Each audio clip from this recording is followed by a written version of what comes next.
welcome back. This is Michelle from Michelle's Empty Nest, and today I have another process video for you in my October Daily 2021 album. Now, I will be working on number 9 and 10, whether we're calling them prompts or stories or days or whatever. These are the next two prompts in line, and again, I am using this prompt list that I put together. I pulled from four other lists, as well as just kind of threw in some of my own. And, there's always overlap on all these different lists as well. So I did put this together to kind of help spark my mind and my memories and things that I consider my favorites, or, just things like that, questions to answer and journal about. So I am still loving working in this Heidi Swapp Storyline Chapters album. This is the full-size one. There is a mini as well, but this one is really nice for the real estate that you have on each page. You can do, large pictures, several pictures, so I do enjoy working in this one. So I'm going to go ahead and get you on fast forward. This one is, number 10 is going to be a two-page spread, a double-page spread. And it has, as best as my memory serves me, it's been a few days since I planned these out. It has maybe some flips and other things to go with it. So I am going to go ahead and get you set up, and we will get this one done. So let's do it.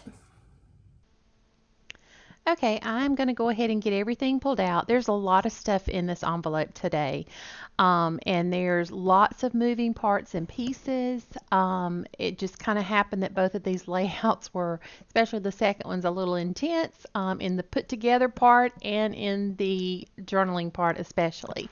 So I have this star paper from Tracy Reed, her October Mood collection, and this was just like a small label circle. That's what it was intended to be in the digital set, I believe. And I printed it out on fabric. I use a Jacquard brand. It's cotton inkjet fabric sheets that I get off of Amazon. I have an Avery brand as well, but it has a more plasticky back to it. So if I'm going to distress and kind of pull away some of the backing, I use this one because it's more of a paper backing. All right, so I used a lot of score tape to kind of help this one stay in place, and the fabric circle, and I also did a lot of messy stitching around it. It already had that white line, and I just went around it probably 5 or 6 times.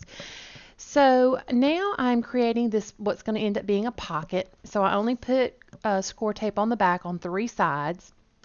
And then this was just a regular small tag, and I increased the size to what I wanted it to be in Photoshop, the black with the white stars. I realized I probably needed to put a little thumb tab there to pull that out. Y'all, I had to do all kinds of trimming on both these layouts. I felt like I didn't get anything straight. I think my trimmer, I had trouble with a previous trimmer where it just seemed like it quit cutting straight, and I really think I'm at that point with this trimmer that I have. I love the style, I love the size, but I think it's just it's struggling to cut straight because I'm really had a hard time on this layout, and I don't always get things perfectly straight, but I think my trimmer has part of the problem there as well. All right, so then I printed my journaling out on a separate page and just traced it by hand with a pencil. Trace the tag onto that, and then cut out the journaling so I could adhere it to the back. Then I was trying to figure out what to do with this white circle because it increased that size as well. I should have just turned it black in Photoshop, and I didn't think about it. So I cut out these two. I think they were maybe about 1 inch or so, 1.25 inch, little circles that I cut out from a Cartabella paper. I ran them through my Xyron machine so that I could get them stuck down really nicely. And then I'm using that We Are Memory Keepers. It's like a multi-hole punch on the biggest setting. And I did several circles kind of clustered together because I wanted the hole to look a little more proportional. And I'd end up not getting the front and back circles in the same spot. I just tried to feel with my fingers there. You kind of saw me feeling, and it didn't end up working out too well, but it's okay. So this was the closest orange ribbon that I had. It's much more of a, orangey orange instead of a golden orange like the fabric circle, but that's okay. And so I obviously ran out of staples in my tiny attacher and had to unjam it.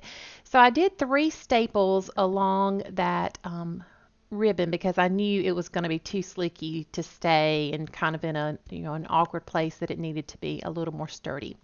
So then I trim those down and I'm ready to move on to the next one. And this whole next day is about World Mental Health Day, which is on the 10th. So that's why I did it on the 10th prompt. And that previous one about magic was from Crystal Idunyate's Halloween prompt list. And this one is actually from Syncopation Designs prompt list. And I thought it was perfect because I knew I had a story to tell. So the papers that I'm using are from Saheen Designs Cozy Nook, and I went on to the internet and I found this image that I liked kind of as a title piece for World Mental Health Day with the brain and the green ribbon, and so I distressed it and went away and stitched it down with a teal colored, it's like a metallic teal thread that I have, and I didn't even trim this one down to the right size. So like I said, struggled with the trimming the whole way through this one, but so that's kind of going to serve as my title page. And I did realize at the end of the video I did not put my numbers on here, so I'm going to have to go back and do that, and then I'll show you those in the next video. So I've got the little image there. I'm sorry if you can hear my dog's collar bell shaking. She is my little Yorkie. She's scared of the rain outside, so she's right up under my chin while I'm recording this. So then I've got all these other moving parts and pieces, and I'm trying to remember what it was exactly that I was trying to do here. And also, I'm using my powder tool there. Sometimes if I have to trim off where there has been score tape or some other kind of adhesive, it's a little sticky and I don't want it to be sticky. So I will just use my powder tool to kind of take care of that so it doesn't, accidentally stick onto something else. So for this, I had a ton of journaling. It might be a trigger warning needed here where it is talking about suicide and death, pardon the hair. So I ended up having 2 pages to include here. So I used an X-Acto knife and that healing mat and a ruler and just slit right down the right edge of that journaling block. And then I left a little bit on this one, about 1 inch, so I could score it and put it inside of there because I'm going to end up having 2 fold outs, flip outs, whatever we want to call it, on this one layout. I had a lot of things I wanted to share. So I'm going to put some score tape on that flap and then get it adhered down so that it's stuck to the back, and it will just, once I get everything adhered down, it will flip up. So I'm using my, what kind of bone folder is that? Teflon, I think, and it works really well. It doesn't make like streaky marks, especially on dark paper. So I did a lot of thinking fingers in this video as well, and so I was trying to decide what to put on the back. Originally, it was going to be that dark teal paper you see up in the top left-hand corner. I had forgotten about that, and so I went away and printed off another one of these heart papers and trimmed it down. I measured to see what I needed it to be. Of course, I have to get my scissors and do a little work. So that is like the front piece of this side of the layout. And now I need a hinge. So this piece of paper was already at 3 inches wide, so I just left it that way. It was already the length that was okay. I didn't even measure it. I just held it up and realized, okay, that'll work. So I scored it at 1.5 inches. And here I'm trying to think of what I want to do to let people realize there's something else to flip up here. So I decided to go grab these Avery Index tabs, and I want to put it so that it's adhered to the teal paper, that little thin strip there, but that it goes under my journaling, if that makes sense. You'll kind of see me here in a minute, and I trim it down because I want it to be just a little shorter, and I end up getting it too short and have to do some patchwork. This thing was a hot mess. So I'm taking this extra piece of teal paper and I'm going to just use my roller adhesive and put that down kind of as a little border there for where I cut too short. Um, and then I think I may turn my attention back to the Avery Index tab. So I end up getting it wedged in there. It was kind of a tough thing to get the pieces under where I wanted them to be. But I didn't want it to be over the journaling and, kind of, it doesn't obscure the journaling if you put those tabs over it, but I just didn't want it to be obtrusive onto the journaling. So I needed to put some score tape because that other little piece I couldn't get back up. It had adhered down to some more adhesive on the back. Okay, so it's in place and now I can work with my hinge to get these other couple of pages in. And they are from the WHO website, World Health Organization. And they're meant to be like little poster type things for different types of depression or depression at different age groups and things like that. And I just wanted to include them all in here. I felt that it was important. So I've got the hinge on that piece of paper, and now I'm trying to figure out how I want to work these other two, the little poster pages. So I realize again I'm going to need to cut another strip of that teal paper to keep it from having just a blank spot of nothing. So I'm going to put score tape onto the paper itself, not like the one that's already in place. I'm going to put score tape on it so I make sure I get it in the right spot and don't have to cut off too much. And then I will put down that first page of posters. And you'll see that little teal strip kind of hides the, well, it may not show. I was off screen a little bit here several times. I kind of had my camera at a different angle, I think. But all right, so I'm good with that. And if I didn't mention, I always use my We Are Memory Keepers corner chomper on the 1/2 inch cut to round off these corners to try to match up with the Heidi Swap Storyline Chapters album as much as I can. So now I'm going to take a second and kind of think about how I want it to flip, how I want it to be in my book. Is it going to fit like I want it to fit? And here you see there's blank, so a blank space. So here's more teal paper, and I actually realize I need 3 strips because I need to make a little frame all the way around this. I'm telling you, it was a hot mess. So I am putting those strips, I'm going to work on those, get those all the way around, do a lot more trimming. Oh, sorry, Ellie's coughing now. That's my Yorkie. If you hear it. So I am just kind of, this paper is already like a little bit of distressed, grungy look. So once I get everything on here, you can't really tell that I had to do all this piecing together. It's not super obvious unless you really, really look.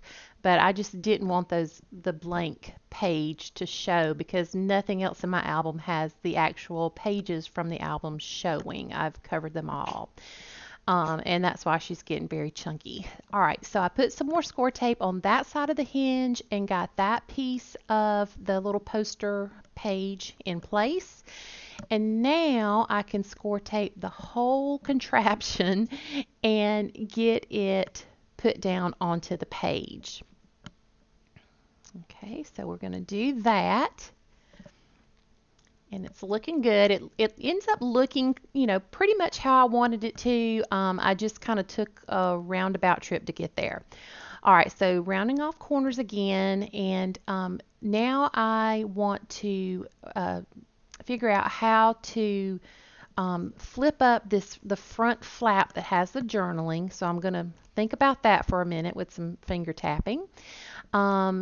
And what I decided to do is grab my tab punch and the leftover piece of that extra heart paper that I printed out.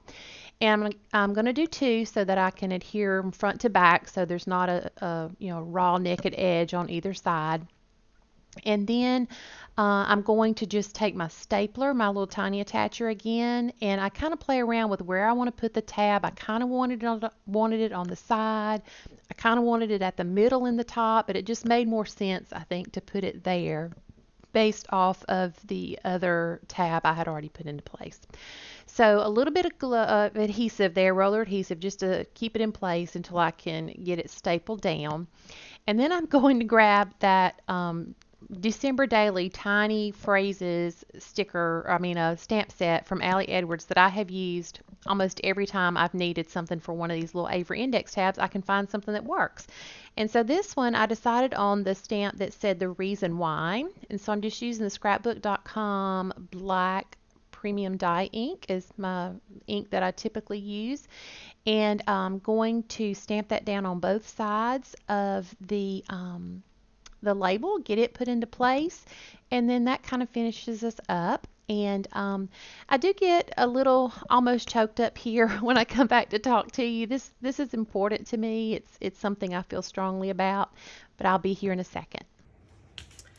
All right, I am going to call this one done right here. And whew, man, did this one make me sweat a little bit. It had been a few days since I had done my sketch and printed everything out, and so I had kind of forgot exactly what I was planning on doing, and I should have looked more closely at my sketch for this one especially. But it turned out okay. It's not perfect, but that is fine with me. I guess I'm going to call myself a recovering perfectionist because I am trying my best just to kind of let some things go with the flow these days.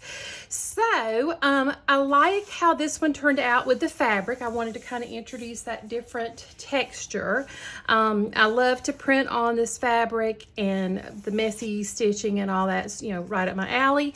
And then I wasn't sure how this was going to look. It's not my favorite, but it's okay. It's way off center here, but I did my best.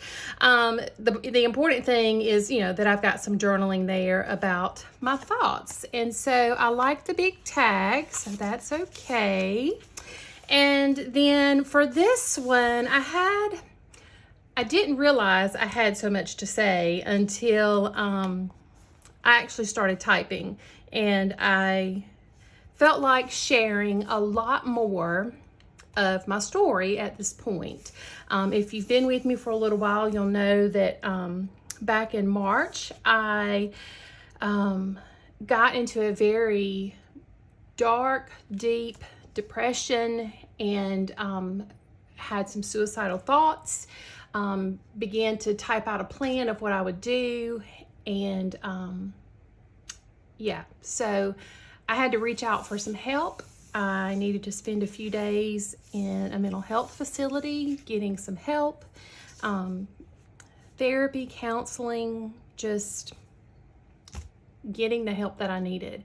And so when I started typing this, my story really starts long ago when I was maybe 10 or 12, knowing that my mother had depression even at that time, and kind of the stigma that was involved around it with my family. And something that I have never shared, I don't think.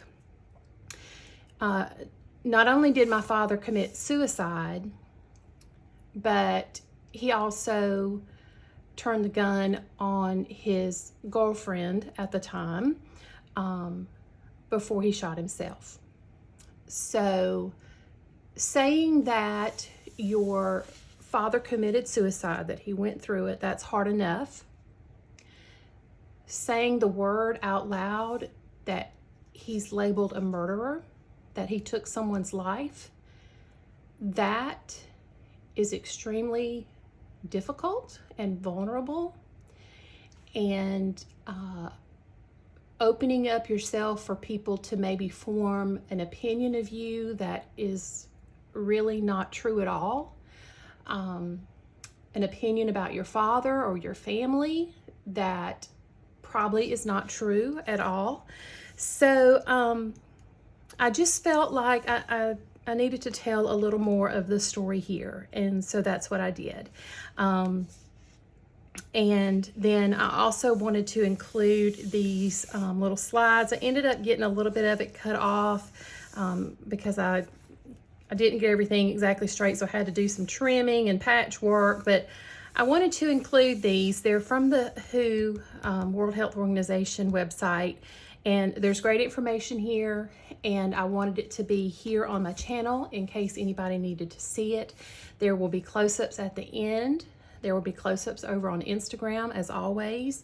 And if you are feeling like you are in a dark place or in an anxious place, a stressed place, or you know someone who is, please, please reach out to a family member, a friend, a mental health professional, whatever your first step needs to be, take it.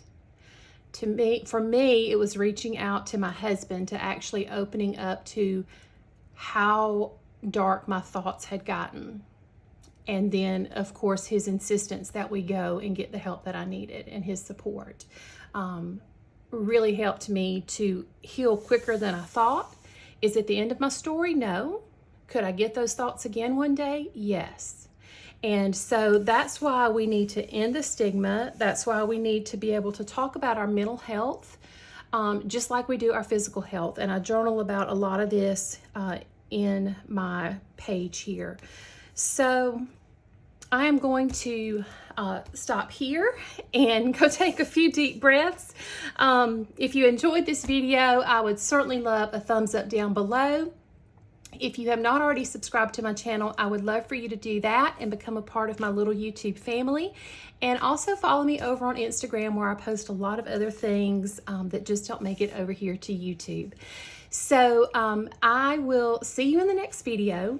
Until then, take care of yourself and do something good for yourself. Bye-bye.